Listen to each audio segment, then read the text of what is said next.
So, hello guys, good morning, no. Kuha na naman tayo ng bagong buntis. Kita ko na kahapon may itlog na. So, separate na natin para hindi siya ma-stress sa mga kasama niya. Kung magtatanong bakit ganito yung kulay ng tubig, dahil po ito sa dahon ng talisay. Tan po yung yung tawag dito, tanning, kasi mas gusto nila nito kaysa sa malinaw. So nilagyan ko ng dahon ng talisay. So problema lang is hindi mo siya basta-basta makikita kung saan na yun. So cut ko muna. Ako ilaw.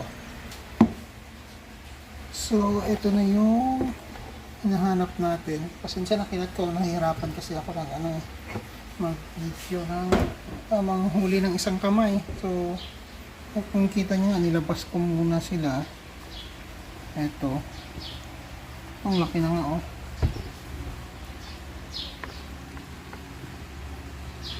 So, ayan na sila. So, may malaki pa dyan, si Balete tawag ko kasi siya yung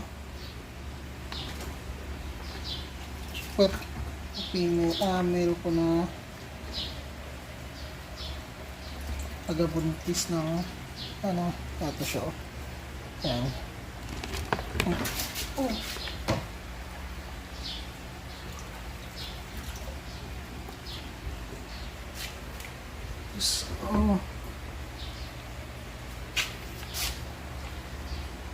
Ayan yung laman ng tank na daw. So balik ko na sila. Ito yung mga breeder ko na kapag nagbuntis, tapos kapag nalaglag na yung itlog nila, binabalik ko lang. Dahil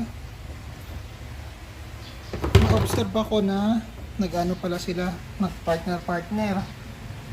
So kapag inalis mo, hindi na sila partner, hintay ka naman ng ilang buwan.